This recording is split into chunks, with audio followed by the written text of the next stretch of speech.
Hello, mga kamaster, maraming salamat po sa lahat ng tumatangkilik ng.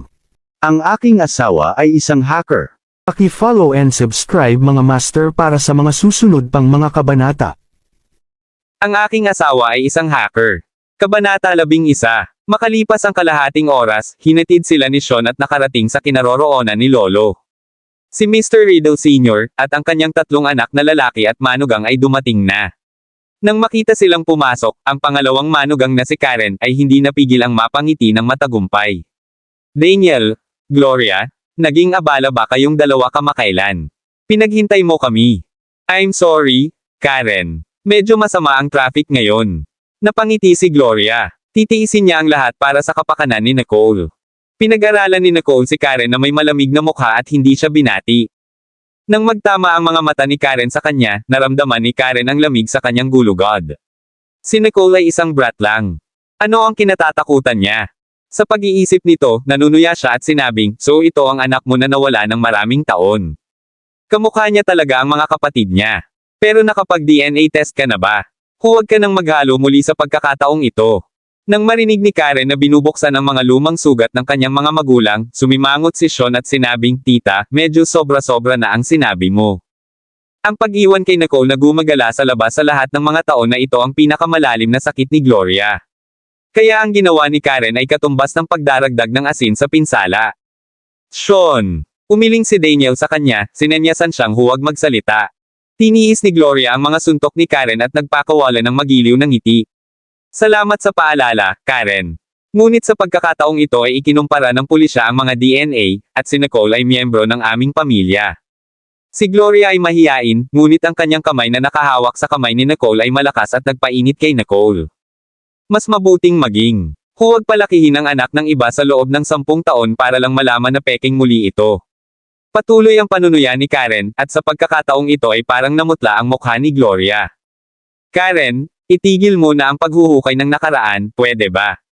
Hindi nakatiis na marinig ito ng ikatlong tiyuhin ni Nicole at malamig na pinutol si Karen, lalagyan ng nobela. Pagkatapos ay pumayag si Karen pagkatapos magsalita ang ikatlong tiyuhin ni Nicole. Halos handa na ang pagkain. Mangyaring umupo sa iyong upuan. Ayaw marinig ni G. Riddle Sr., ang away at sinenyasan ang lahat na maupo. Habang naghahain ng pagkain ng mga katulong, ang pangatlong tiyahin ni Nicole ay tumingin kay Nicole ng may mapupungay na mga mata. Kaka-18 lang ni Nicole this year, di ba? High school ka na ba? Tumanggaw si Nicole. Oo, ika-11 baitang.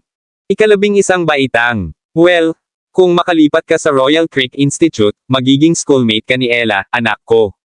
Ang kanyang pangatlong tiyahin ay tila tunay at mukhang sinsero. Royal Creek Institute. Napakunot ang noo ni Karen nang marinig iyon. Masyado kayong walang muwang. Walang sino mang Tom, Dick, at Harry ang makakapasok sa Royal Creek Institute.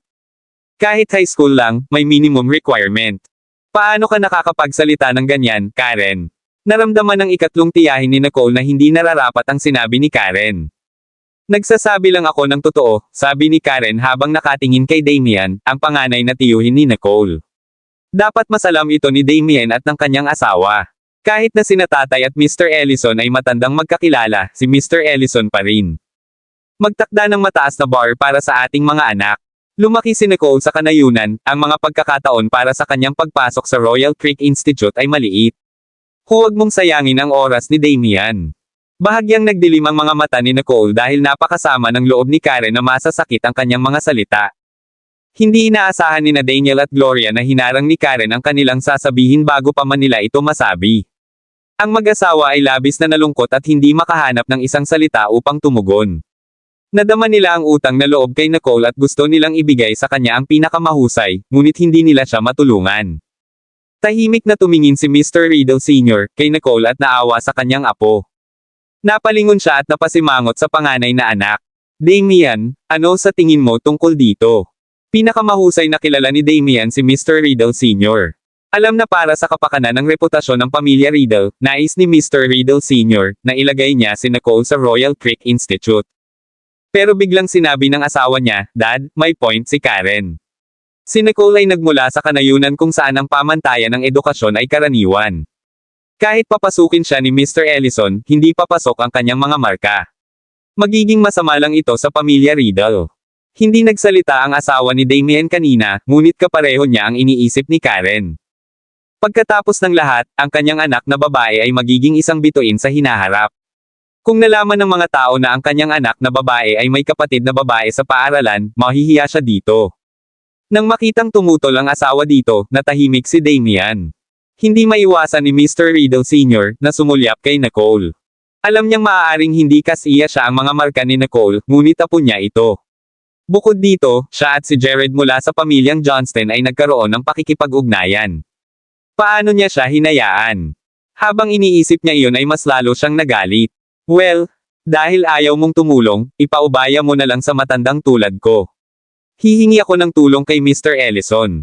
Tatay, paano mo magagawa? Magkasabay na nagsalita ang pangalawa at pangatlong anak ni Mr. Riddle Sr. Bahagyang nagbago ang mga mukha ng pangalawa at pangatlong tiyahin ni Nicole. Hindi nila inaasahan na gugustuhin ni Mr. Riddle Sr. na personal na humingi ng tulong kay Mr. Ellison, na isang paggamot na hindi pa natanggap ng sinuman sa mga bata sa pamilya. Walang choice si Damien. Papa, hayaan mo na ako. Ako na ang bahala sa bagay na ito. Nagulat si Daniel at Gloria, hindi inaasahan na papayag si Damien. Kaya lang ang mga mukha ng pangalawa at pangatlong mga tiyahin ni Nicole ay mukhang hindi maganda. Tahimik na napabuntong hininga si Nicole nang makitang malaki ang ginagawa ng kanyang pamilya para sa kanya. Hindi niya kailangan ng tulong ng sinuman. Sa nakikita sa mukha ng una at pangalawang tiyahin, lalo niyang hinamak ang tulong ng kanyang unang tiyuhin. Inip niyang tiningnan ang kanyang relo, nagtataka kung bakit hindi tumatawag ang matandang si Ellison. Nang maisip niya iyon, tumunog ang telepono ni Sean. Isang ngiti ang sumilay sa labi ni Nicole. Punctual pa rin si Ellison. Kabanata 12. Pagkabukas pa lang ng screen ng mobile phone at pagbigkas ng ilang salita ay biglang tumaas ng ilang oktabo ang boses niya. Mr. Ellison. Mr. Ellison. Nagulat ang lahat nang marinig ang pangalan. Tanging sina Mr. Riddle Sr. at Damien lang ang kadalasang may access kay Mr. Ellison. Nakakagulat, si Mr. Ellison ang tumatawag kay Sean ngayon. Ngunit walang naglakas loob na magtanong, tanging pakinggan ang kanyang sinasabi. Tumigil si Sean sa kanyang kinatatayuan at lumingon sa lahat, sa wakas ay dama po ang tingin niya kay Nicole.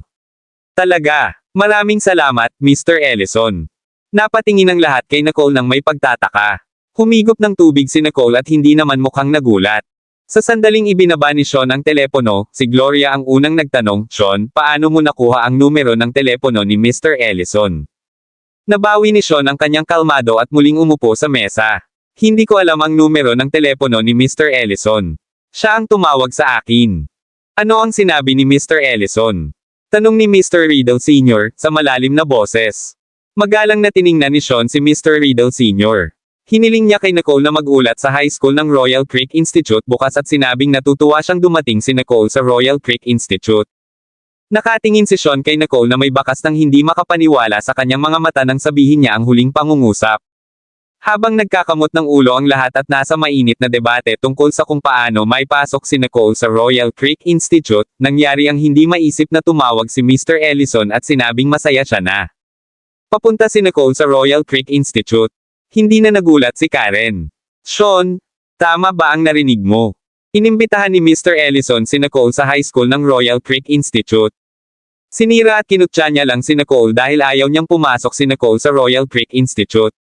Gayunpaman, hindi niya inaasahan na ang tawag ni Mr. Ellison ay isang sampal sa mukha.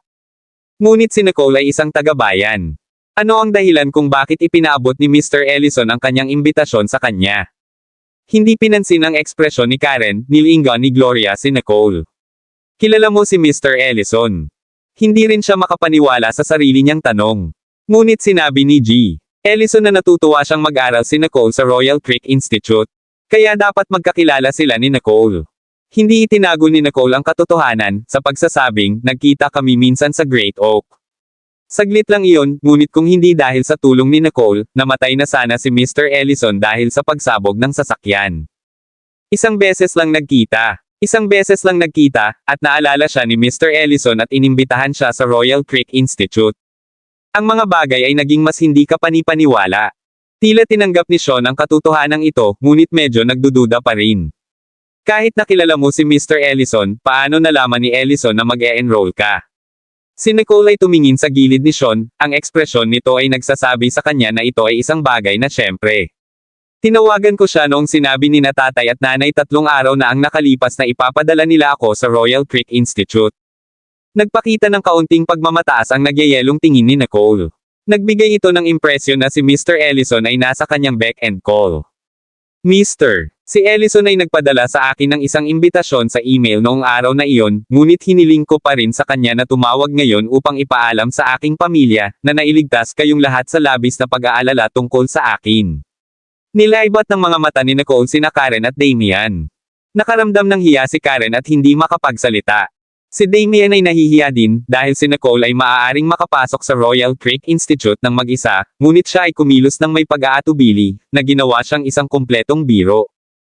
Tiningnan ni Sean ang mga mukha ng kanyang unang tiyuhin at asawa, at ang kanyang pangalawang tiyahin na may haplos ng tagumpay sa kanyang mga mata. Nagkunwari siyang naguguluhan at nagtanong, "Naughty ka talaga, Nicole, mayroon ka talagang numero ng telepono ni Mr. Ellison. Bakit hindi mo sinabi kanina?" Ang pangalawang tiya at unang tiyo ay tinatalo ang kanilang mga utak sa pagsisikap na tulungan ka ngayon lamang. Ang mga salita ni Sean ay muling sumisira sa pagpapahalaga sa sarili ng dalawa, na nagpapula at namutla sa kanilang mga mukha. Tumingin si Nicole kay Sean at nakipaglaro. Hindi ko naisip na ang Royal Creek Institute ay isang mahusay na pagpipilian, kaya hindi ko sinabi. Ngunit dahil kailangang magtrabaho ng husto si First Uncle para matulungan akong makakuha ng lugar doon, naisip ko na mas mabuting ako na mismo ang gumawa nito. Hinalo ni Nicole ang milk tea sa kanyang harapan, ang kanyang saloobin ay nababahala kay Damian. Dati umaasa ang bawat anak ng pamilya Riddle sa kanyang tulong para makapasok sila sa Royal Creek Institute, hindi inaasahan na sasample siya ng isang brat. Hahaha, well, ikaw talaga ang apo ko, sobrang kalmado. Kayong lahat na matatanda ay hindi kasing husay ng batang ito. Tumawa si Mr. Riddle Sr., at kinutya ang lahat ng matatanda. Lahat ng nasa mesa ay hindi naglakas loob na magsalita. Hindi mailarawan ni Mr. Riddle Sr. kung gaano siya kasaya. Nanguna siya at nagsimulang kumain. Okay, since naayos na ni Nicole ang school matter niya, kumain na tayong lahat. Sa paghahanap na ito ang sandali ng pagliligtas ng mukha, lahat ay mabilis na nahukay, novel bean. Sa kauna-unahang pagkakataon, hindi mailarawan ni Gloria kung gaano siya kasaya dahil sa unang pagkakataon, nakaramdam siya ng sobrang pagmamalaki sa harap ng lahat. Cheers, Nicole! Nag-toast siya sa kanyang anak. Siya at si Daniel ay nabubuhay sa ilalim ng anino ng iba pang mga kapatid sa loob ng maraming taon. Iyon ang unang pagkakataon na naramdaman nila ang pagiging totoo at pagmamalaki. Sa wakas ay naitaas na ni Daniel ang kanyang ulo dahil ipinagmamalaki sila ng kanyang anak na babae ngayon. Mula noon, wala nang nangahas na bastyusan sina Gloria at Daniel, at si Karen ay marami na ring nagre-rent. Pagkatapos kumain, umakyat si Mr. Riddle Sr. Dahil sa sobrang kahihiyang manatili, sinundan ni Damian si Mr. Riddle Sr. sa itaas at bumalik sa kanyang study room. Tumayo na rin sina Dylan at Karen. Ngunit bago umalis, sinabi ni Dylan kay Daniel sa kahihiyan, "Alam mo na hindi kailanman minasa ni Karen ang kanyang mga salita. Please don't mind." Kabanata 13. Hindi pa nakikita ni Daniel si Dylan na nag-gravel lang sa kanya sa lahat ng mga taon na ito, kaya nagkunwari siyang masayahin. Ayos lang. Pamilya tayong lahat. Ngunit galit na tumingin sa kanila si Karen. Dahil pumasok si Nicole sa mataas na paaralan ng Royal Creek Institute, mas mabuting huwag niyang kahihiyan ang pamilya Riddle sa mga hindi magandang resulta. Paano kung pumasok si Nicole sa Royal Creek Institute? Isa pa rin siyang kahihiyan para sa pamilya Riddle kung hindi siya makapagpakita ng mga resulta. Bahagyang nagbago ang ekspresyon ni Gloria, ngunit nilakasan niya ang loob at sinabing, "Sisiguraduhin naming maghahatid si Nicole. Tsaka si Mr. Ellison na ang bahala sa kanya. Huwag kang mag-alala, Karen." Agad na nagdilim ang ekspresyon ni Karen dahil hindi niya inaasahan na maglalakas loob si Gloria na bumaril. Nang makita ang sitwasyon, mabilis na humakbang si Dylan at kinaladkad si Karen palayo, sinabing, "Gabi na ngayon. Bilisan mo. Kailangan na nating umalis." Nagkatinginan sina Daniel at Gloria at hindi maiwasang maipagmalaki ang kanilang anak. Pagbalik nila sa bahay, pinuri ni Daniel si Nicole, na sinabing, "Talagang ipinagmamalaki mo kami ngayon." Si Daniel ay minamaliit sa pamilya sa loob ng maraming taon, at iyon ang unang pagkakataon na nakaramdam siya ng pagmamalaki. Lubhang kasiya siya sa tuwing naiisip niya ang pulang mukha ni Karen. Matagal nang binubuli ni Karen si Gloria, at sa pagkakataong ito, turn niya na para matikman ang sarili niyang gamot. Bumaba lang si Nora at naramdaman niyang may mali nang marinig niya ito. Tay, ano ang nagpasaya sa iyo? Dapat ay bumalik sila sa pagkabigo nang hindi makapasok si Nicole sa Royal Creek Institute. Bakit si Nicole na lang ang pinuri nila? Nang makitang masaya ang kanyang ama, ikinwento ni Sean kay Nora ang nangyari at hindi niya nakalimutang tingnan si Nicole. Si Nicole ang maswerteng bituin ng aming pamilya. Napadilat si Nora. Mister, inimbitahan siya ni Ellison. Ano ang nangyayari dito? Bakit inimbitahan ni Mr. Ellison si Nicole sa school kung minsan lang sila nagkita? Hindi rin namin inaasahan iyon, ngunit nagpadala si Mr. Ellison ng imbitasyon kay Nicole sa pamamagitan ng email na hinihiling sa kanya na magulat sa paaralan bukas. Noong una, gusto ni Nora na makitang tinutuya si Nicole.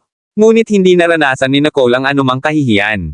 Sa halip, ginawa niyang kakaiba ang kanyang sarili. Agad na kinagat ni Nora ang ibabang labi at galit na tumingin kay Nicole. Talagang nagulat siya na ang hillbilly na ito ay kaya. Talagang minaliit niya siya. Congratulations! Sa kaibuturan ko, talagang masama ang loob ni Nora, pero nagkunwari pa rin siyang bumati. Hindi siya pinansin ni Nicole at magalang na sinabi sa kanyang mga magulang, Tatay, Inay, pagod na ako. Aakyat na ako ngayon sa itaas. Magpahinga ka na. Magalang na sabi ni Gloria. Niyuko ni Nicole ang kanyang ulo at umalis, hindi napansin na nakatingin sa kanya si Sean gamit ang malalim nitong mga mata. Tila mas marami pa itong kapatid niyang taga-bukid kaysa sa nakikita ng mata, naisip niya. Isang maaraw na umaga kinabukasan. Maagang gumising si Nicole para mamasyal. Pagbalik niya galing sa martial arts practice, may nakita siyang dalawa pang tao sa sala. Magkaiba ang pananamit ng dalawa, ngunit gawa sa iisang amag ang kanilang mga mukha. Ito ang kapatid natin. Nang makita si Nicole, tumayo ang binatilyo na nakatracksuit at lumapit kay Nicole para pag-aralan si Nicole, na para bang isa siyang kakaibang nilalang. Pinag-aaralan din ni Nicole ang binatilyo, na mukhang kasing edad niya, matipuno at maaraw, lalagyan ng nobela. Nicole, ito si Samuel, ang iyong ikalimang kuya. Nakita ni Sean na medyo masungit ang ugali ni Samuel at idiniin niya ang isang kamay sa kanyang balikat para sabihing kumilos siya. Ang aking ikalimang kuya. Napatingin si Nicole sa binatilyo, na baby face at parang nagdadalaga na lalaki. Ngunit kailangan niya itong tawaging kuya niya. Napakatamis ng boses mo. Ulitin natin. Si Samuel ay makulat at mapaglaro. Sean, kailangan ni Samuel ng magandang palo. Gawin mo. Sa pagkakataong ito, nagsalita ang isa pang teenager na nakaupo sa sofa. Huwag mong gawin, Sean. Wala akong ginawa. Nagmamadaling humingi ng tawad si Samuel. Tinapik siya ni Sean sa balikat. Wala akong oras para dito. Kailangan kong pumasok sa trabaho ngayon. Ikaw na ang nag-aalaga sa kapatid mo at nagpapaaral sa kanya. Naiintindihan mo ba? Oo, sir. Tumayo si Samuel at nagsulot kay Sean. Isang ngiti ang sumilay sa kanyang mga labi nang makita ni Nicole na nakakatawa itong ikalimang kuya niya. Nakilala ni Nicole ang batang nakaupo sa sofa at halos kamukha ni Samuel. Ito na siguro ang pang-apat kong kuya, di ba? Sinabi sa kanya ni Gloria na ang kanyang ikaapat at ikalimang kapatid ay kambal.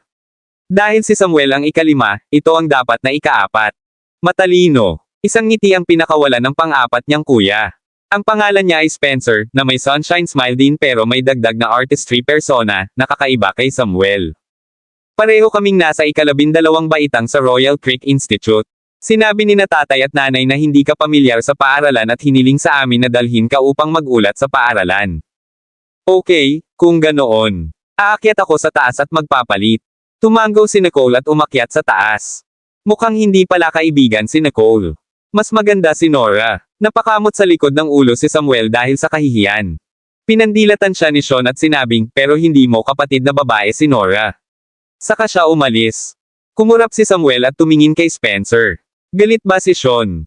Ano sa tingin mo? Pinandilatan siya ng mata ni Spencer dahil obvious na nagtatanong si Samuel. Pagbabang muli ni Nicole, nagsimula na ang almusal. Nandoon din sina Daniel, Gloria, at Nora. Spencer, Samuel, maraming araw na kayong hindi bumabalik.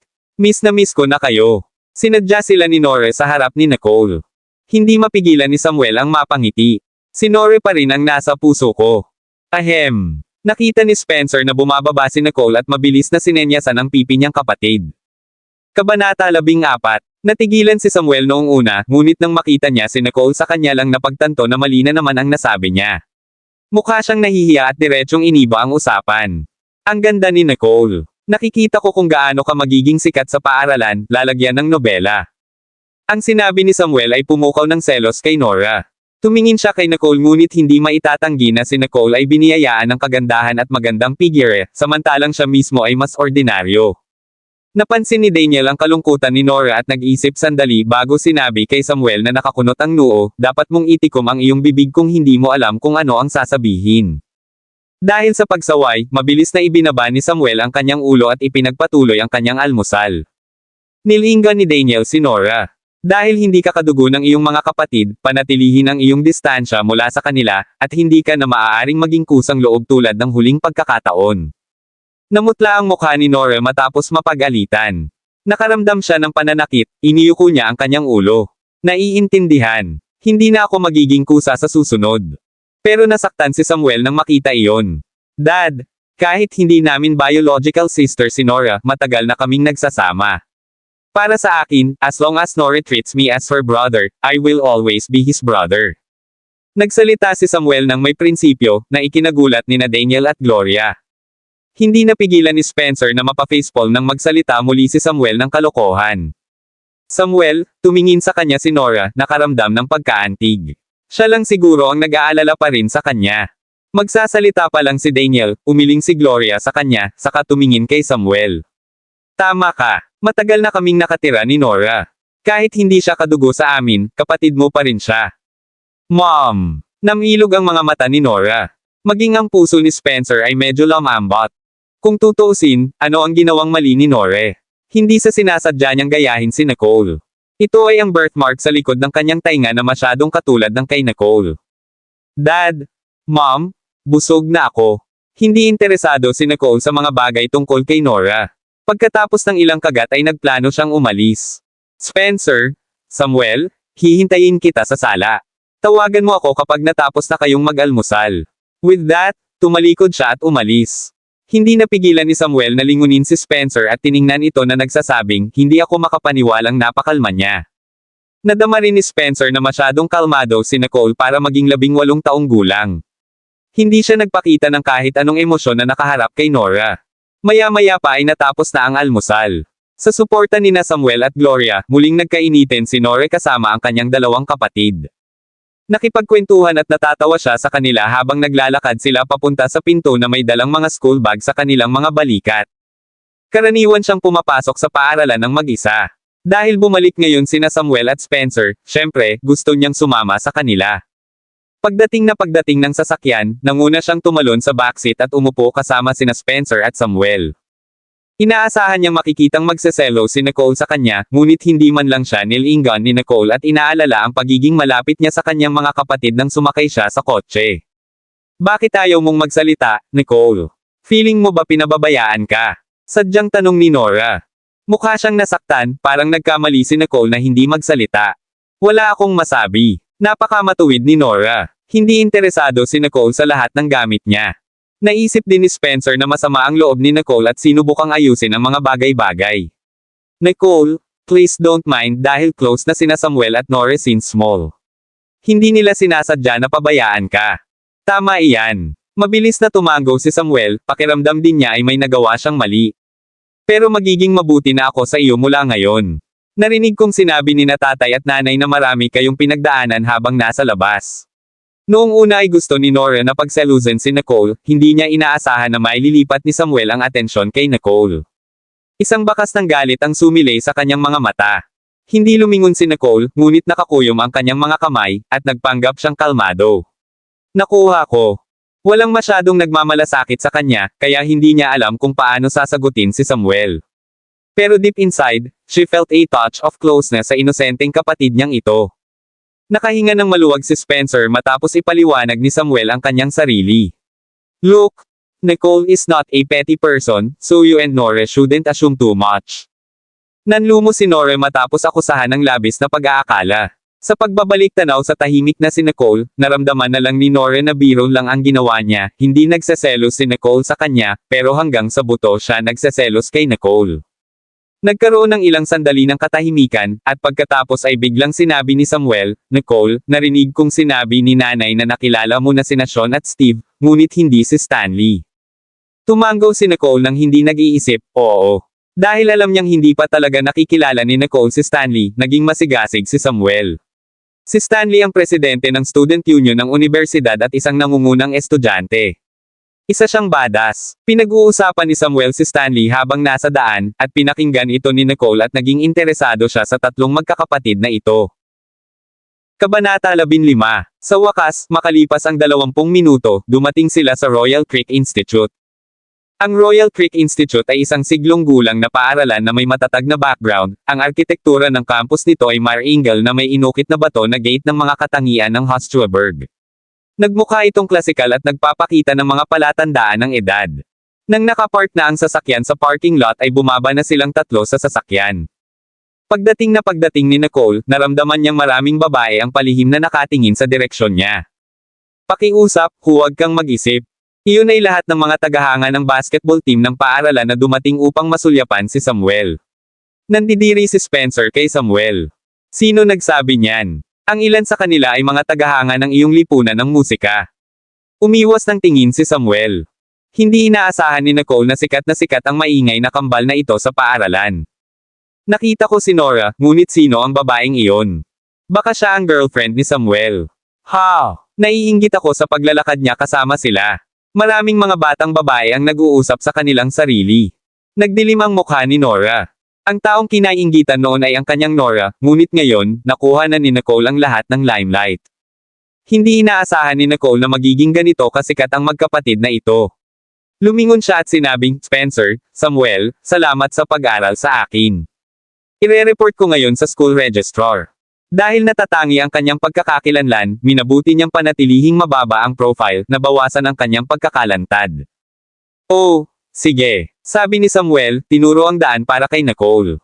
Sa patnubay ni Samuel, mabilis na lumayo si Nicole sa kanilang dalawa. "Say, umalis si Nicole dahil sa mga fans mo." Napangisi si Spencer. "Ikaw pala," sagot ni Samuel, na ayaw niyang madaig. Nagkunwaring malumanay at mahinhin, tumingin si Nora sa kanilang dalawa at sinabing, "Malapit na ang oras. Papasok na ako sa klase." "Okay." Sumagot naman ang dalawa at tumalikod na para umalis. Nakahinga ng maluwag si Nora at pumunta na sa kanyang klase. Na-curious siya, hindi alam kung saang klase papasok si Nicole. Ngunit sa paghusga sa mga resulta ng hilbili na iyon, natitiyak niyang si Nicole ay itatalaga sa Class F. Sa oras na ito, dumating na si Nicole sa opisina ng punong guro upang iulat ang kanyang sarili. Nagpakilala siya pagkapasok niya sa opisina. "Ang pangalan ko ay Nicole. Sinabihan ako ni Mr. Ellison na mag-ulat sa paaralan ngayon." "Ikaw, Nicole." Agad namang ngumiti ang punong guro na si Ms. Farrell. "Mister, inutusan ako ni Ellison na italaga ka sa pinakamahusay na klase. Mamaya nandito na ang dalawang guro ng Class A at B. Maaari kang pumili ng iyong guro." Medyo nagulat si Nicole, hindi inaasahan na si G. Ellison ay magiging maalalahanin, na nagbibigay sa kanya ng kalayaang pumili ng kanyang guro. Flattered talaga siya. Pinag-aralan siya ni Ms. Farrell at tahimik na nagulat. Ayon sa mga tala, si Nicole ay mula sa pamilyang Riddle. Si Mr. Ellison ay hindi naging masigasig sa mga unang anak ng pamilya Riddle. Dapat mayroong higit pa sa maliit na batang babae na ito kaysa sa nakita ng mata. Hindi nagtagal ay may dalawang guro na kumatok sa pinto at pumasok. Ang unang pumasok ay nakasuot ng puting sando at pulang palda. Mabilis siyang lumapit kay Ms. Farrell sa desk nang hindi napapansin si Nicole. "Hindi mo natapos ang pakikipag-usap sa telepono, Ms. Farrell. Sinabi mo bang maglalagay ka ng transfer student mula sa kanayunan sa klase ko? Lalagyan ng nobela. Ms. Emerson, nandito ang estudyanteng iyon." Kinindatan siya ni Ms. Farrell. Lumingon si Ms. Emerson at laking gulat niya nang makita si Nicole. Ang babae ay mukhang mas bata kaysa sa karamihan ng mga estudyante sa kanyang klase. Ngunit siya ay maganda sa isang pares ng maliwanag, masigla, malalim na mga mata. Hindi siya mababa sa anumang paraan sa sinumang mga batang babae mula sa mayayamang pamilya. Ito ba ang estudyanteng nililipat mo sa klase ko?" Kung hindi dahil tinanong niya noon si Ms. Farrell kung saan nanggaling si Nicole, hindi niya talaga masasabing taga-probinsya si Nicole. Tama, ito si Nicole. Nicole, itong dalawa ay sina Ms. Emerson at Mr. Kennedy. Yung lalaking may suot na salamin at maya-maya ay pumasok na, mukhang nagulat din nang makita si Nicole. Pero mas composed siya kaysa kay Ms. Emerson. Hello, ako ang guro ng klase ng Class A ng ika-11 baitang. Maaari mo akong tawaging Mr. Kennedy. Hello, ikinagagalak kong makilala kayong dalawa. Bahagyang tumango si Nicole sa kanyang ulo. Nagustuhan ni Ms. Emerson si Nicole dahil sa kanyang hitsura, ngunit sa pag-iisip na galing sa kanayunan si Nicole, nag-aalala siya sa kanyang mga marka. Natalo ang Class B sa Class A sa unang semestre sa mga tuntunin ng pangkalahatang mga marka, at magkakaroon ng mahusay na parangal sa guro sa ikalawang kalahati ng semestre. Hindi niya kayang hayaan ang sino man na mag-drag pababa sa kabuoang grado ng kanyang klase. Dahil medyo nakakasakit na ang sinabi niya, si Ms. Emerson ay maaaring maging prangka. Ms. Farrell, ngayon ko na nakilala ang estudyante. Mas 5 pa kaming estudyante sa Class B kaysa sa Class A, at wala talaga akong lakas para alagaan ang napakaraming estudyante. Ipapasok siya ni Mr. Kennedy. Itinulak ni Mr. Kennedy ang kanyang salamin sa ilong at ngumiti kay Ms. Emerson. Ano bang pinagsasabi mo? Ikaw ay bata at may kakayahan, at iyon ang dahilan kung bakit ang paaralan ay nagtatalaga ng mas maraming mga mag-aaral sa iyo. Mas matanda na ako at walang karanasan sa pakikitungo sa mga transfer students. Ikaw ang tamang tao para kunin siya. Ikaw, Mr. Kennedy? Hindi mo laging masasabi ang mga irresponsibleng bagay dahil mas matanda ka na, hindi ba? Hindi ako. Sinabi ko iyon dahil sa mabuting hangarin. Nabalitaan ko na nakakuha siya ng matataas na grado sa kanayunan. Hindi mo kailangang mag-alala tungkol sa pag-drag sa pangkalahatang mga resulta ng iyong klase. Walang katiyakang inilantad ni G. Kennedy ang pagkukunwari ni Ms. Emerson nang siya ay inakusahan ng pagiging irresponsible. Ikaw, Ms. Emerson ay mukhang namula at hindi makahanap ng isang salita upang tumugon. Well, hindi ko kayo tinawag na dalawa dito para humingi ng opinyon. Nakangiting tumingin si Ms. Farrell kay Nicole. Nicole, sinabi na ni Mr. Ellison, piliin ang alinmang guro at klase na gusto mo. Ano? Si Ms. Emerson at Mr. Kennedy ay dilat ang mata. Kabanata 16. Ang Royal Creek Institute ay isang nangungunang institusyong pang-edukasyon na nakatanggap ng lahat ng uri ng mahuhusay na estudyante. Ang mga guro ang nagtalaga ng isang mag-aaral sa isang klase. Hindi kailanman nagkaroon ng sitwasyon kung saan ang mga mag-aaral ay pumili ng mga guro at klase. Sino ang estudyanteng ito mula sa kanayunan? Class B? Casual na sabi ni Nicole. Agad na muling napadilat si Ms. Emerson. Kung ikukumpara sa mapagkunwari na si Mr. Kennedy, mas pinili ni Nicole ang prangka na si Ms. Emerson. Okay, pagkatapos ay Class B.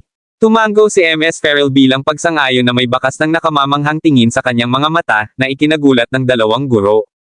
Nagtaka sila kung sino si Nicole na kaya niyang gawing grovel ang head teacher. Ms. Farrell, paano mo hahayaan ang mga estudyante na pumili ng mga klase? Ito ay hindi narinig. Ang Class A at B ay ang pinakamahusay na mga klase sa ika-11 baitang. Napagdesisyonan na, Ms. Emerson. Dalhin mo si Nicole sa klase. Ms. Farrell mukhang medyo displeased ngayon at nagbigay ng order. Ms. Farrell, namutla ang mukha ni Ms. Emerson. Hindi niya inaasahan na walang puwang para sa negosasyon. Si Mr. Kennedy ay matagumpay na ngumiti at sinabing, pupunta ako ngayon, Ms. Farrell. Tumango si Ms. Farrell at umupo na para bang ayaw na niyang mag-aksaya pa ng oras sa pagsasalita. Napakagatlabi si Ms. Emerson sa frustration at nilingan si Nicole. Tara na. Sinundan siya ni Nicole palabas ng opisina. Mabilis na naglakad papunta sa silid-aralan si Ms. Emerson na naka-high heels, na para bang sabik na sabik siyang ipagpag siya.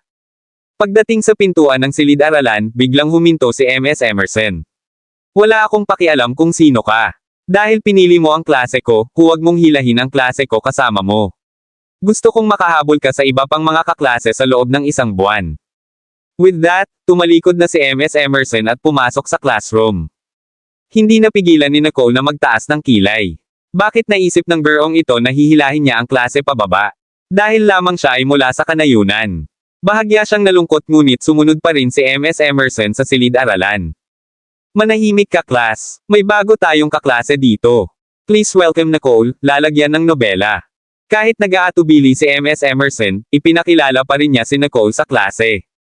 Lahat ay tumangala at nakita ang isang kaakit-akit na batang babae na may katanji tanging anyo ng mukha na pumasok.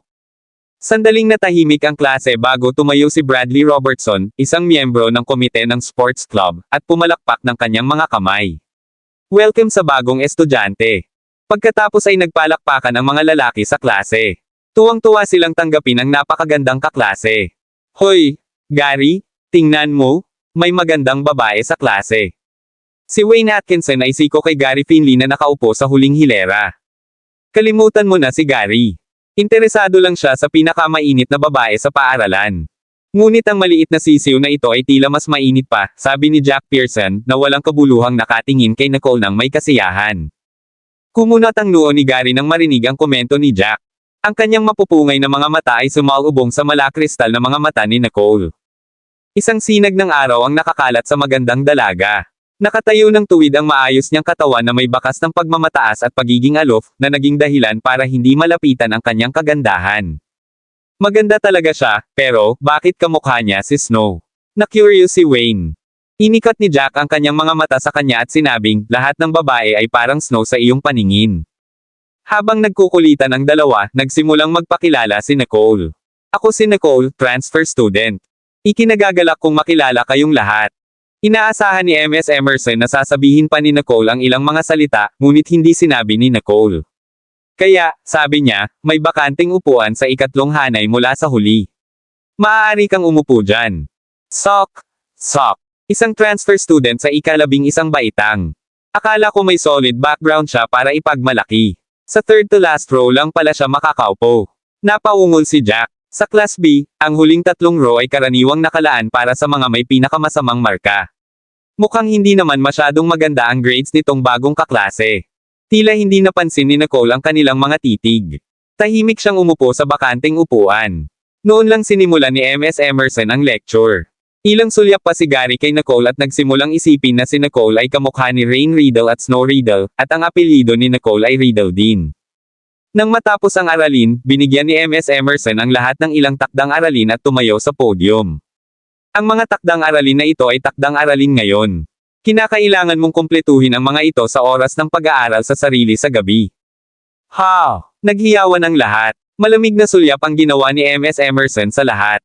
Tumigil ka sa pag-ungol. Kung sino man ang mag-drag sa kabuoang resulta ng klase pababa sa pagsusulit sa buwang ito, ang tao ay kailangang tumayo sa koridor upang makinig sa aking lecture. Napatingin tuloy si MS Emerson kay Nicole. Hindi naman nagulat si Nicole. May amusement sa mga mata niya. Si MS Emerson ang tinitigan ni Nicole. Ang klase ay dismiss. Pagkaalis ni MS Emerson, nagsimulang magsalita ang lahat tungkol sa kanya, na sinasabing mas nakakatakot siya kaysa sa mga multo. Ginamit ng ilang estudyante ang oras pagkatapos ng klase para gawin ang takdang aralin. Binuklat lang ni Nicole ang ilang pahina at itinabi. Hindi mo alam kung paano gawin iyon, hindi ba? Ang batang lalaki sa front seat bago si Nicole ay ngumisi sa kanya, kitang-kita ang kanyang canine teeth at dimple sa kanyang pisngi. Ang cute niya tignan. Naalala siya ni Nicole, siya yung batang pumalakpak kanina. Ako si Bradley Robertson, ang miyembro ng komite ng sports club. Maaari kang magtanong sa akin ng anumang bagay na kailangan mo ng tulong. Nagboluntaryo si Bradley. Sarcastic na tawa ni Wayne sa huling row. Bradley, ikaw ay nakaupo sa ika-4 na hanay, at ang iyong mga marka ay halos hindi umabot. Sino pa ang gusto mong turuan? Mas mabuti yan kaysa sa iyo, na huling sa bawat pagsusulit. Binatukan naman ni Bradley. Ang mga estudyante sa ika-4 na hanay ay lahat ay nakakuha ng pass. Ang mga estudyanteng nakakuha ng pass sa high school ng Royal Creek Institute ay itinuturing na top-notch sa ibang mga paaralan. Ikaw, gustong isagot ni Wayne. Tama na, naiinip na sambit ni Gary. Kabanata 17. Mabilis na tumahimik si Wayne, habang si Bradley naman ay tulala. Parang ayaw nilang guluhin si Gary. Si Gary ay palaging nakakakuha ng huling punto sa bawat pagsusulit, ngunit dahil sa malakas na impluwensya ng pamilya Finley, walang sinuman sa paaralan ang nangahas na guluhin siya at ang kanyang nakatatandang kapatid na si Ryder, isang junior. Sumulyap kay Nicole, malamig na sinabi ni Gary, ano ang relasyon mo ni Rain at Snow? Nagtaas ng kilay si Nicole at kumislap kay Gary. Hindi ko sila kilala. Parang walang pakialam siya. Nakita mo, sinabi ko lang na hindi sila magkamag-anak. Inikat ni Jack ang mga mata kay Wayne. Iyan ay isang kahihiyan. Paprotektahan ka ni Gary kung kamag-anak ka ni na Rain at Snow. Ngumisi si Wayne. Binawi na ni Nicole ang kanyang tingin. Hindi ko kailangan ng proteksyon ng sinuman. Tinanggihan ni Nicole, naramdaman ni Gary na sasample siya sa mukha. Hoy babae, kilala mo ba kung sino ang kausap mo? Bumangon si Jack sa sama ng loob dahil hindi niya matiis na makita ang saloobin nito kay Gary. Natakot ang lahat sa paligid nila nang makita ito, at hindi sila nang ahas na magsalita. Putulin mo. Bagamat nawala ng mukha si Gary, wala siyang interes sa pambubuli sa mga babae. Dahil hindi niya kailangan ng aming proteksyon, walang sino man ang pinapayagan na makialam sa kanyang mga gawain sa susunod. Malamig na tiningnan ni Gary si Nicole, ngunit hindi man lang siya nilinggan nito. Nakuha ko. Tumanggaw sina Jack at Wayne. Kinuha ni Gary ang buong ika-11 baitang sa kanyang payong ng proteksyon. Dahil ang sheik na ito ay hindi nagpapasalamat, hindi niya dapat sisihin ang mga ito sa anumang nangyari. Sa hinaharap, nakahinga ng maluwag ang iba matapos silang tatlo na dahan-daang lumayo. Ngumisi si Bradley at mas naging interesado kay Nicole. Mayroon kang lakas ng loob, kaya matapang na alisin ang mga Finley. Matagal nang may problema si Bradley kay Gary, ngunit walang sino man sa San Joto ang gustong saktan ang mga Finley. Ang mga Finley, sikat ba sila? Naglabas ng libro si Nicole nang hindi tumitingin sa kanya. Napatingin si Bradley sa libro. Nasa banyagang wika iyon na hindi niya mabasa. Hindi mo man lang alam ang tungkol sa pamilya Finley. Sila ang numero 1 pamilya sa San Joto. Dumagundong si Bradley, ngunit tila hindi nakikinig si Nicole. Hanggat hinahangaan ko ang iyong katapangan, hindi magandang bagay na wala silang proteksyon. Hindi lamang nagkakaroon ng away sa iba't ibang klase, ngunit mayroon ding alitan sa pagitan ng Royal Creek Institute, ito man ang mataas na paaralan o universidad, at ilang mga paaralan sa paligid. Hindi interesado si Nicole sa mga away sa paaralan. Nang mapansin niyang nag-vibrate ang phone niya, lumabas siya para sagutin ang tawag. Nakita ni Bradley ang kanyang pag-arte na palihim at naibalik lamang ang atensyon sa kanyang assignment na tapusin ito. Ito ay isang voicemail. Malamang, nakuha na niya ang trabaho. Mabilis kaya? Medyo nagulat si Nicole. Karaniwang tumatagal ng hindi bababa sa 3 araw upang malaman kung nakuha na niya ang trabaho dahil maraming kakompetensya, tulad ng trabahong ito. Ngunit ipinaalam sa kanya ngayon na matagumpay niyang nakuha ang trabaho. Dahil sa pag-aalinlangan, pinindot niya ang ilang mga susi, tinitingnan kung talagang nanalo siya sa trabaho. Pagkatapos noon ay pinatay na niya ang telepono. Lingid sa kaalaman ni Nicole, isang computer sa isang malayong lugar ang nagpakita sa kanyang mga coordinates sa 1 segundo. Nariyan na, Mr. Johnston. Natuntun ni Max ang lokasyon ni Nicole, bagamat saglit lang itong nagpakita. Royal Creek Institute sa San Joto. Lumalim ang tingin ni Jared na may pagtataka sa mukha. Nasa San Joto pala ang hinahanap niya. Ang nakakapagtaka pa ay ang taong iyon ay nagtatago sa isang paaralan. Iyan ay kakaiba. Ngunit nahak namin ang Dark Web Response System ng The Hunters. Ang kanyang senyales na tumugon sa mensahe ng system ay talagang ipinadala mula doon. Iniisip din ni Max kung paano ito naging posible sa isang paaralan. Mukhang nasa Ellison ang taong hinahanap natin. Ngumisi si Jared na may makahulugang tingin sa mga mata. Pero teritoryo iyon ni Ellison. Hindi pwedeng pumasok ang mga lalaki natin ng ganito lang. Hindi maniniwala si Ellison na kung sasabihin nila sa kanya na mayroong isang hacker mula sa The Hunter sa paaralan. Iyon ay sigurado. Nagdilim ang tingin ni Jared. So, paano natin mahahanap si Lucifer? Naubusan ng ideya si Max. Pagkaraan ng ilang sandali ng katahimikan, kinalikot ni Jared ang kanyang tasa ng kape at sinabing, magbukas ng kafe sa tapat ng paaralan. Magbukas ng kafe. Naguguluhan si Max. Hindi niya moari kung ano ang nasa isip ng kanyang amo, lalagyan ng nobela. Hindi gusto ni Ellison ang iba na sumilip sa kanyang teritoryo, ngunit tinatanggap pa rin niya ang mga negosyo. Agad namang nagningning ang mga mata ni Max. Nakuha ko na. Pagkaalis ni Max ay dumungaw si Jared sa bintana. Huhulihin kita, Lucifer. Kuwait. Tanghali noon, at pumunta si Nicole sa cafeteria kasama si Bradley at isang cute na babae na nagpapakita sa kanya ng daan. Ito si Lulu Barrera, isang miyembro ng komite ng Studies Society. Ipinakilala ni Bradley ang dalaga kay Nicole. Ikinagagalak kung makilala ka. Bahagyang lumuwag si Nicole nang makita ang inosenteng dalaga. Isang matamis na ngiti ang pinakawalan ni Lulu. Nice to meet you, too. Kung ayaw mo, samahan mo kami sa cafeteria. Oo, bakit hindi? Tumanggaw si Nicole bilang pagsang-ayon. Maganda ang impresyon niya kay Lulu.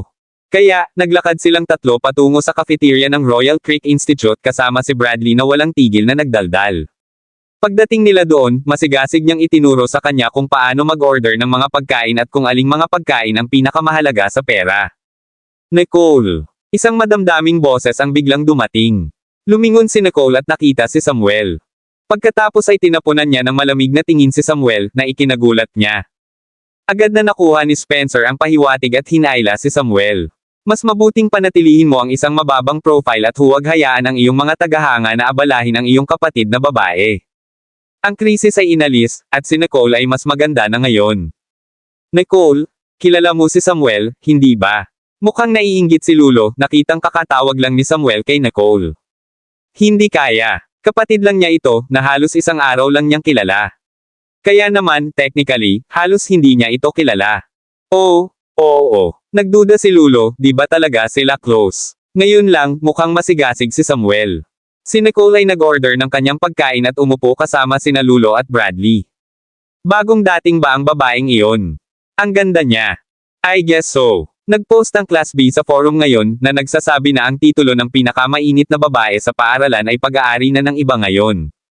Mas maganda talaga siya kaysa sa kambal. Siya, nandito na ang kambal.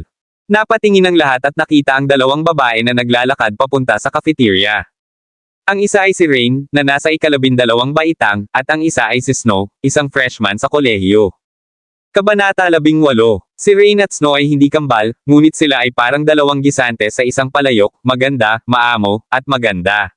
Sila ang mga diyosa sa mata ng mga lalaki, na kinikilala bilang pinakasikat na mga babae sa high school at kolehiyo, ayon sa pagkakabanggit. Sa sandaling lumitaw ang dalawa, nakakuha sila ng atensyon ng maraming tao. Binati ni na Rain at Snow ang ilang kaklase bago umupo. Kanina pa kami naghihintay. Agad silang kinindata ng mga kaibigan nila pagkaupo nila. Nakikita mo ba ang bagong dating ng Class B ng ika-11 baitang doon? Ang forum ay puno ng kanyang mga larawan, na nagsasabi na siya na ngayon ang pinakasikat na babae sa paaralan. Lumingon ang magkapatid at nakita si Nicole, isang bakas ng kawalang interes na kumikislap sa kanilang mga mata. Ngumiti si Rain na kunwari walang pakialam. Hindi mahalaga. Hindi madaling maging pinakasikat na babae sa Royal Creek Institute. Eksakto. Ang pagiging pinakasikat na babae ay nangangailangan hindi lamang ng magandang hitsura kundi pati na rin ng magagandang marka. Talaga. Laging nauuna sina Rain at Snow sa bawat pagsusulit. Ang dalawang magkapatid na babae mula sa pamilyang Riddle ay matatag na makakapit sa titulo ng mga pinakasikat na babae sa paaralan, hindi lamang dahil sila ay maganda kundi dahil din sa kanilang namumukod tanging pagganap sa akademya, sa ibang liga kaysa sa mga babaeng may lamang kagandahan. Tere, kain na tayo. Ang pinakasikat o hindi ay nasa iba ang pagpapasya. Hindi na kailangang mag-alaga ng sobra. Kalmadong nag-order si Snow ng kanyang pagkain, na para bang wala siyang pakialam sa titulo ng kasikatan. Oo, walang pakialam si Snow sa walang kabuluhang pamagat na ito. Ngumiti ang kaibigan ni Snow at inikat ang kanyang mga mata kay Nicole. Nang makitang hindi tumugon si Nicole, binalik ni Bradley ang mga mata sa kanila. Mapagpanggap. Napangisi si Lulo. Agree. Ang dalawang magkapatid na iyon ay hindi kapani-pani walang pasikat. Hindi mahalaga. Huwag hayaan ang mga random na tao na makaapekto sa iyong gana. Walang kapantay ang kagandahan ni Nicole kahit ngumisi siya. Mabilis na tumango sina Lulo at Bradley bilang pagsang-ayon. Tama ka. Huwag hayaan ang mga random na tao na makaapekto sa aming gana. Nakangiting nagkatinginan silang tatlo sa kabuong pusong nagpatuloy sa pagkain. Si Bradley ay masayahin, habang si Lulo naman ay inosente at cute. Hindi napigilan ni Nicole ang makipag-chat sa kanila. First time niyang makipagkaibigan sa school, at masarap sa pakiramdam. Sa gitna ng tawanan, natapos silang tatlo sa kanilang pananghalian. Akmang tatayo na sila para umalis, maraming tao ang hamarang sa kanilang daan. Ikaw na ngayon ang pinakasikat na babae sa paaralan. Tatlo sila. Isang masasamang tawa ang pinakawalan ng leading guy. Nang makita siya ng lahat ay napabuntong hininga sila. Ang lalaking iyon ay si Austin Woods, ang kilalang bully sa paaralan noong ika-12 baitang. Ang pamilya Woods ay ang sikat na upstart ng San Joto, napakayaman. Si Austin ay isang flaneur ng paaralan at hindi kailanman natakot sa sinuman maliban sa dalawang magkapatid na Finley. Nilinggan ni Nicole ang rowdy guy at nakaramdam ng disgust, nanlamig ang mga mata nito. Hindi ako. Umalis ka sa daan. Napabuntong hininga ang lahat ng estudyante sa cafeteria sa sinabi ni Nicole. Maliban kay Gary, walang sinuman sa paaralan ang nang-ahas na magsalita ng ganoon kay Austin. Ha! Mayroon kang saloobin. Gusto ko ito. Ngumiti si Austen at hinawakan ang mukha ni Nicole, lalagyan ng nobela. Sa hindi kalayuan, hindi malay ni Samuel na gustong bumangon at tumulong ngunit pinigilan siya ni Spencer. Anong ginagawa mo? Anong ginagawa ko? May nangaapi sa kapatid ko. Kailangan ko siyang ayusin. Malamang kanina pa sinisiraan ni Nicole si Samuel. Nasa puso pa rin niya ang kapatid na ito. Habang nagsasalita, handang sumugod si Samuel. Maya-maya lang ay biglang umiyak si Austen. Aray! Masakit! Natigilan sina Samuel at Spencer. Kitang-kita nila na pinipilipit ni Nicole ang palso ni Austen. Gamit ang mabilis na puwersa, itinakip niya ang kamay nito sa kanyang likuran. Nasa sakit si Austen at nakayuko lang at nakasandal. Hayaan, bitawan mo ako. Umungol siya. Pakawalan mo. Ikaw ang humihiling nito. Ngumisi si Nicole at binigyan ng magandang sipa si Austen sa puwitan. Aray! Napasigaw si Austen at napasubsob sa sahig. Austen! Mabilis siyang hinaila ng dalawa niyang kasama. Tumangala ang isa sa kanila at sinaway si Nicole, "You brat. How dare you hit him?" Sinaman siya ng tingin ni Nicole. Gusto mo rin bang subukan? Sa puntong ito, ang parehong mga kasama ni Austen ay sobrang takot na magsalita. Malinaw na siya ay isang mag-aaral sa ika-11 baitang at mukhang mas bata kaysa sa iba. Ngunit nagtataglay siya ng isang makapangyarihang katauhan. Siya kaya niyang lumaban. Nagtataka namang tumingin si Samuel kay Spencer. Napatingin din si Spencer kay Nicole, nalaglag ang panga sa lupa nang makitang gumalaw ito. Natatakot akong kaya niya. Nang makita ang mabilis na pagkilos ni Nicole, hindi nang ahas ang magkapatid na umakyat para tumulong. Natatakot silang mapahamak sila. Ikaw, kuya, how dare you hit me? Alam mo ba kung sino ang tatay ko? Alam ng lahat na ang ama ni Austen ang Katie wala ng paaralan. Ang pagkakasala sa kanyang anak ay nanganganib na mapatalsik sa paaralan. Ang bagong dating na ito ay nasa malaking problema. Umiling si Rain at mukhang nanghihinayang. Tahimik na nagpatuloy si Snow sa pagmamasid kung paano nangyari ang mga bagay. Dapat tinanong mo ang nanay mo, hindi ako, kung sino ang tatay mo, putol ni Nicole habang mayabang na inaalis ang mga kamay. May tumawa ng malakas sa cafeteria. At gayon din ang ginawa ng iba. Si Austen ay hindi kailanman tinatrato ng ganito. Agad siyang umungol, "You brat. May death wish ka." Habang nagsasalita ay itinaas niya ang kamay para sampilan si Nicole. Pero sa sumunod na segundo, bigla niyang naramdaman na may humawak sa kamay niya. Ang sumunod na naramdaman niya ay ang pag-ikot ng mundo sa kanya bago siya itinapon sa lupa. Kasunod ng masakit na hiyaw, tuluyang nahimatay si Austen. Agad na tumigil ang tawanan sa cafeteria dahil nakita ng lahat ang perpektong over-the-shoulder move na katatapos lang ni Nicole. Kabanata 11. Sobrang badass. Saglit na nagulat si Bradley bago bumulong sa pagkamangha. Hindi napigilan ni Lulo ang tumango bilang pagsang-ayon. Badass talaga. Tara na. Sinaman ng tingin ni Nicole si Austen at saka ngumiti ng masama nang umalis. Ito ay isang mapanuksong ngiti, ngunit ito rin ay maganda. Lahat ng tao sa cafeteria ay tulalang nakatingin sa pag-alis niya. Tinapik ni Spencer si Samuel, na hindi nagulat, at sinabing, mukhang hindi tayo kailangan ng kapatid natin na mag-alala tungkol sa kanya. Sa hapon, naging unggoy ang forum ng paaralan, na nagsasabi na ang bagong estudyante ay nagsagawa ng over-the-shoulder move at itinapon ang bully sa paaralan sa unang araw sa cafeteria. Ang ilang mga taong napupuot kay Austen ay nagkomento at pinuri siya ng hindi nagpapakilala. Ang ilang mga tao ay nag-iisip na siya ay nasa problema, iniisip na siya ay mapapatalsik bukas. Ngunit walang pakialam si Nicole at patuloy na kinopya ang atas mula sa iba. Ibinato si Austen ng over-the-shoulder move. Hindi nakakagulat na sinabi niyang hindi niya kailangan ang proteksyon ni Gary. Napatingin si Wayne sa kanya mula sa likuran, halos gustong sumipol sa kanya. Dapat alam niya ang martial arts, ngunit siya ay tila katamtaman sa mga tuntunin ng pag-aaral. Napailing si Jack at naawa. Iilan lang sa kanila sa klase ang nangopya ng mga gawa ng iba, hindi inaasahan na si Nicole din ang gumagawa nito, na kinokopya ang assignment ni Lulo. Ipinakita nito kung gaano siya kahirap sa kanyang pag-aaral.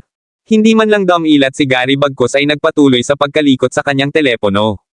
Sa pagtatapos ng klase, biglang bumangon si Bradley at lumapit kay Nicole na mukhang nag-aalala. Hindi maganda, Nicole. Nagising si Austen at nag-upload ng post na nagbabanta na paalisan ka ng paaralan. Malamig na tumingin si Nicole. Sa tingin ba niya ay pag-aari niya ang paaralan? Hindi niya pag-aari ang paaralan, ngunit ang kanyang ama ay isa sa mga kaitiwala. Nag-aalala sina Lulo at Bradley sa kanya. Pagkatapos ay hayaan siyang subukan. Ngumisi si Nicole. Matapos kopyahin ang trabaho, ibinalik ni Nicole ang assignment kay Lulo at nagpasalamat sa kanya. Pagkatapos ay binigay niya ang mga papeles na isusumit niya kay Lulo, kinuha ang kanyang bag, at umalis.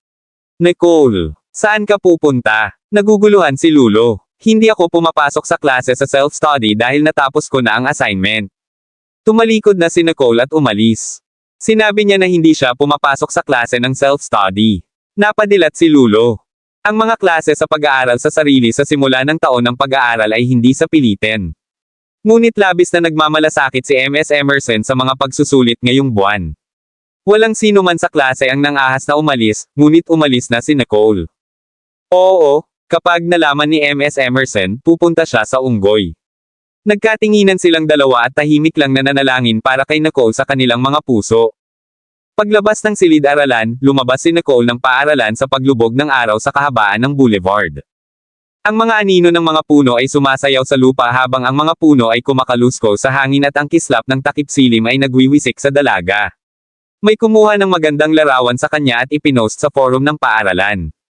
Makalipas ang 20 minuto, bumalik si Nicole sa bahay ng pamilya Riddle. Nakita niya sina Daniel at Gloria pagkapasok niya sa pinto. Kumusta ang araw mo sa paaralan ngayon, Nicole? Kaya mo bang makisabay? Hindi sanay si Nicole sa ganoong madamdaming pag-aalala mula sa dalawa, ngunit malumanay pa rin itong ngumiti. Ayos lang. Natutuwa akong marinig iyon. Anong gusto mong hapunan? Nag-aalalang tanong ni Gloria. Nay, hindi ako picky eater. Maaari kang magluto ng kahit anong gusto mo. Isang matamis na ngiti ang pinakawalan ni Nicole. Naging magkakilala sila ni Gloria nitong mga nakaraang araw, at sa wakas ay nabasag na nila ang yelo. Ikaw ang aking mabuting anak. Tinapik-tapik ni Gloria ang ulo ni Nicole na parang naaliw, para lang maramdaman na mas malapit na sila sa isa't isa ngayon. Bagamat medyo hindi komportable si Nicole, hindi niya binawi ang kamay. Habang nag-uusap silang tatlo ay may biglang pumasok sa pinto. Hindi pumasok si Nore sa self-study class ngayon. May dala siyang 2 tao pabalik. Nanay, tatay, nandito ang mga pinsan ko. Masiglang pinapasok ni Nora ang 2 tao sa pintuan. Nagulat sina Gloria at Daniel. Snow, Rain. Hindi ko inaasahan na nandito kayong dalawa. Sina Snow at Rain ay mga anak ni Dylan at Karen, at tulad ni Karen, ang kanyang 2 anak ay mayabang din, bihirang makipag-ugnayan sa kanila. Nagtaka sila kung bakit sila bumalik ni Nora ngayon. Dad, Mom, nandito sila para magdala ng regalo kay Nicole. Tuwang-tuwa si Nora, ngunit sa kaibuturan niya puno ng selos. Si Snow at Rain ay hindi gustong makipag-usap sa kanya. Pero pagbalik ni Nicole, binilhan agad siya ng regalo at inihatid pa sila ng personal, nagalit ito kay Nora.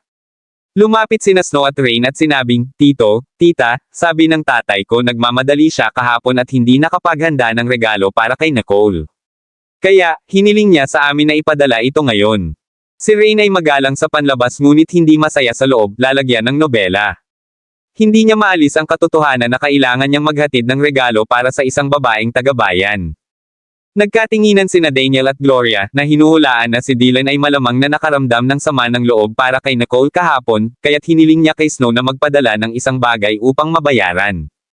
Tatanggi na sana siya, napatingin na si Snow kay Nicole sa sofa at nagkunwaring pala kaibigan. Ikaw dapat si Nicole. Natigilan si Snow nang magkaite-ay silang dalawa.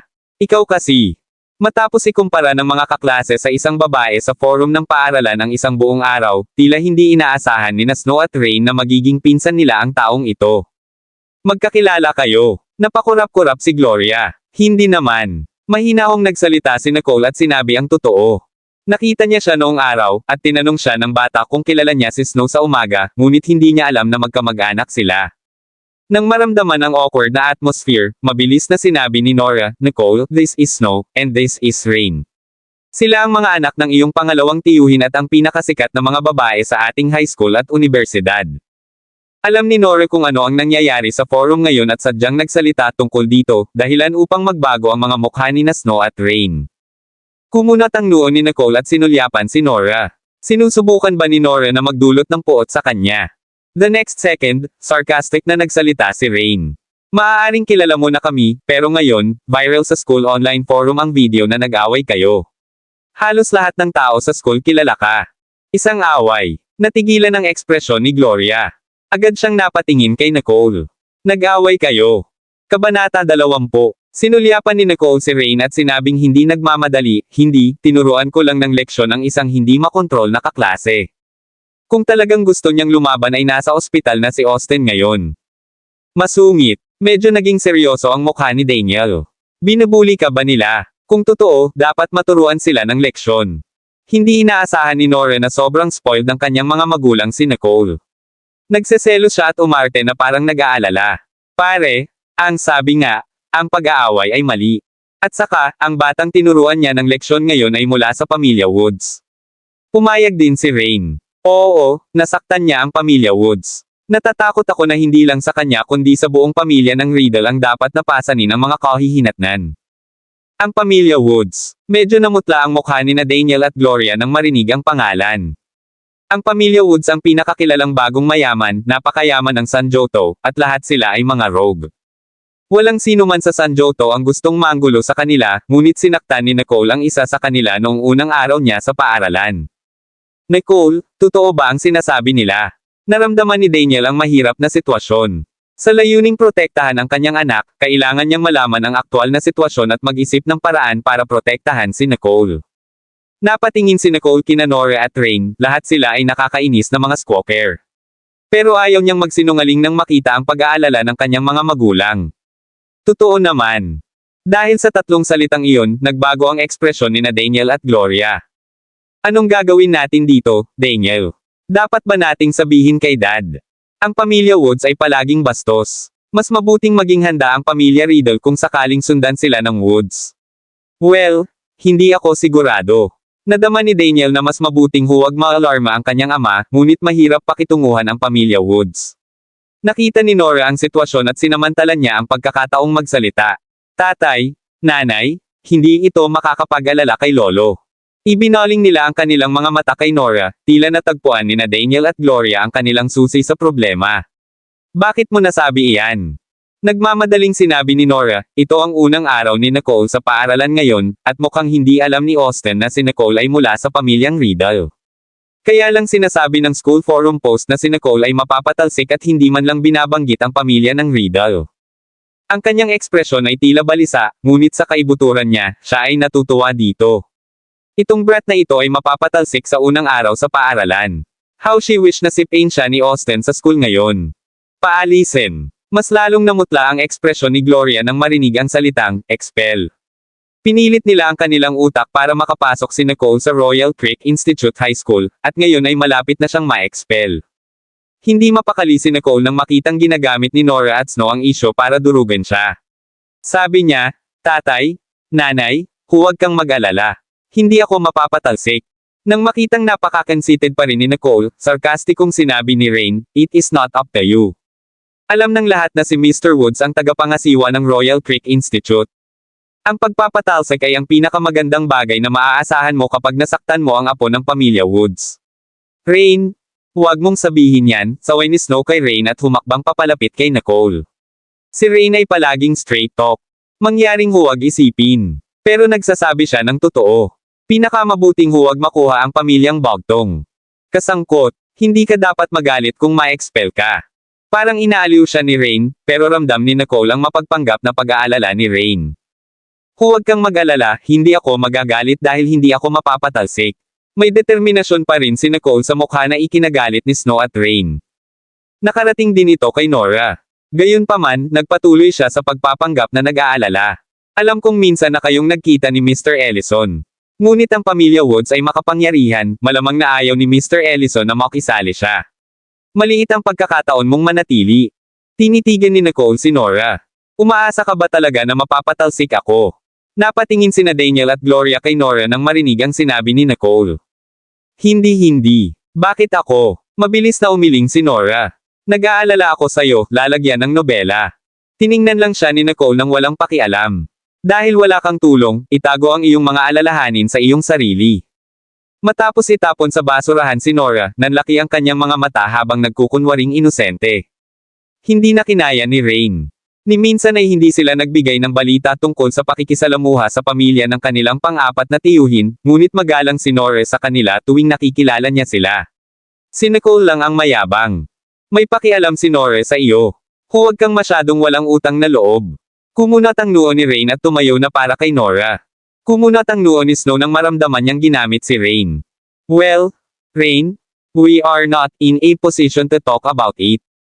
After all, it is Nicole's own business, sabi ni Snow sa tamang oras. Tita, naihatid na namin ang regalo. Kaya, kailangan na nating umalis. Pupunta kami para makita ka. Sa ibang araw. Talagang. Pinalis ni Gloria ang dalawa ng may pagkadismaya. Walang suporta ngayon, tumingin si Nora kina Daniel at Gloria na namumula ang mga mata. Nay, dahil ayaw ni Nicole na pag-usapan ko ito, aakyat na ako ngayon. Nora, tiningnan ni Gloria ang kanyang malungkot na tingin at masama ang pakiramdam. Natahimik si Daniel. Huwag kang mag-alala kay Nora. Pag-isipan kung paano lutisin ang problema ni Nicole. Napabalikwa si Gloria at saka tumingin muli kay Nicole. Dahil sa awa kay Nicole, huminga ng malalim si Gloria at sinubukang aliwin si Nicole. Ayos lang. Kahit na umalis ka sa Royal Creek Institute, papasukin ka ni nanay at tatay sa isang magandang paaralan. Huwag kang mag-alala. Nakakataba ng puso para kay Nicole.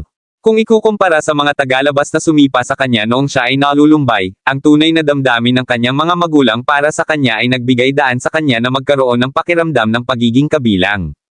Salamat, nanay. Talagang hindi niya kailangang mag-alala ang kanyang ina tungkol sa kanya, ngunit nagpapasalamat pa rin siya sa kanilang pagmamalasakit. Ayos lang. Huwag mong isapuso ang bagay na ito. Hindi na nagtanong pa sina Gloria at Daniel dahil ayaw nilang ma-pressure siya. Ngunit tila umaasa pa rin sila na maaaring manatili si Nicole sa Royal Creek Institute. Kaya, pagkatapos ng hapunan, dinala nila si Nicole sa bahay ni Lolo. This time, nagtag din si Nora on the pretext of concern about Nicole. Nakapagtataka, nandoon din si Dylan at ang kanyang asawang si Karen nang dumating sila. Nang makita ni G. Riddle Sr., sina Daniel at Gloria, hindi niya maiwasang magtaka. Di ba kahapon lang kayong dalawa? Anong ginagawa niyong dalawa dito? Nang makita iyon, diretsyong sinabi ni Karen, nabalitaan kong nagkaproblema si Nicole sa paaralan ngayon, at gusto ko lang sabihin sa iyo. Hindi ko inaasahan na darating sina Daniel at Gloria ngayon. Tinutulan niya ang babaeng taga-bayan na ito na nag-aaral sa Royal Creek Institute kahapon. Ngayong nagkaproblema si Nicole sa paaralan at nagdulot ng gulo sa pamilya Riddle, syempre, mayroon siyang lahat ng insentibo upang ilabas ang bagay na iyon. Naiinis at nagalit si Gloria sa ugali ni Karen. Hindi nagdulot ng gulo si Nicole. Ito ay ang bata mula sa pamilya Woods na sumusubok na sunggaban siya. Ang pamilya Woods. Napasimangot si Mr. Riddle Sr. Nakipag-away si Nicole sa batang lalaki mula sa pamilya Woods ngayon. Maraming salamat mga kamaster sa walang sawang pagsusubaybay, isang like, share, and subscribe naman dyan mga kamaster. Abangan ang susunod pang mga kabanata.